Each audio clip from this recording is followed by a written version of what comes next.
ஒரு கார சட்னி இப்போ நம்ம செய்கிறதுக்கு ரெடி பண்ணிக்கலாம். ஃபஸ்ட்டு இதுக்கு நம்ம தேவையான அளவுக்கு மிளகா நம்ம காரத்துக்கு ஏற்ற மாதிரி எடுத்துக்கலாம். நான் ஒரு 6 மிளகா தான் எடுத்திருக்கேன்.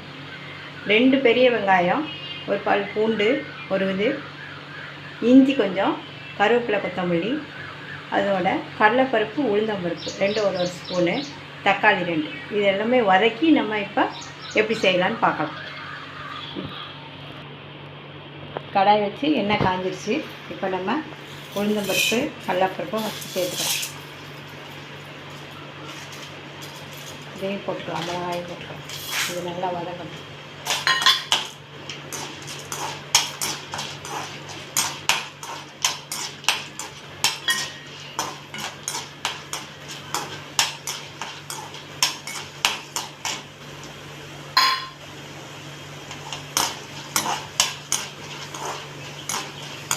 இந்த மிளகா உங்களுக்கு காரத்துக்கு ஏற்ற மாதிரி கூட்டி பறித்து போட்டுக்கோங்க. இது எனக்கு தேவையான அளவு நான் போட்டிருக்கேன்.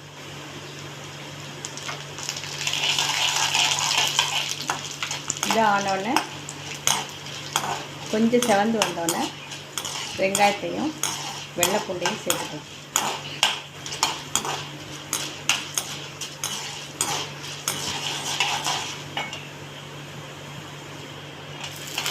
வெங்காயத்தை சேர்த்தேன். ஒரு 2 பெரிய வெங்காயம் கட் பண்ணி வச்சுருக்கேன்.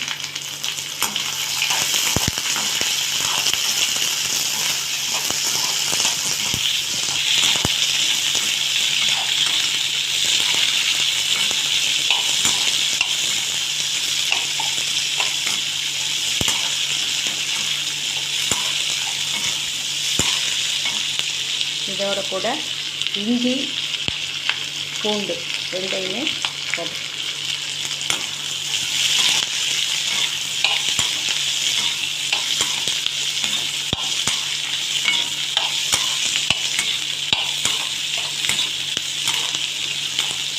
இதோட நம்ம கட் பண்ணி வச்சு 2 தக்காளி இதை சேர்த்துக்கலாம்.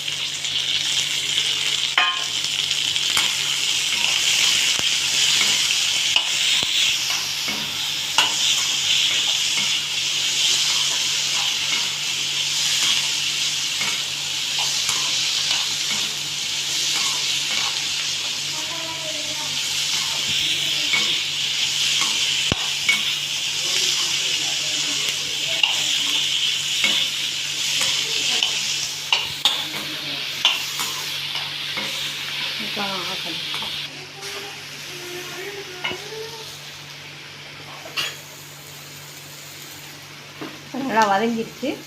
கொஞ்சம் கருவேப்பிலை, கொஞ்சம் கொத்தமல்லி அதையும் சேர்த்துக்கலாம். லாஸ்ட்டாக கொஞ்சம் பெருங்காயத்தூள் போட்டுக்கலாம். கட்டி பெருங்காயம்னா கட்டி பெருங்காயம் போட்டுக்கோங்க. நான் தூள் தான் போடுறேன். இதோட தேவையான அளவு சால்ட் சேர்த்து நல்லா ஆறினோடனே நம்ம அரைச்சிக்கலாம். அரைச்சோம்னா கார சட்னி ரெடி ஆகிடும். கொஞ்சமாக சால்ட்டு போடுறோம்.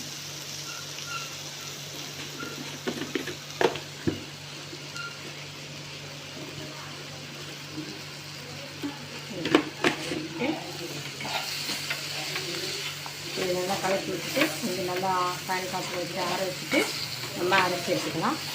அரைச்சி எடுத்தோம்னா சட்னி ரெடி ஆகிடும்.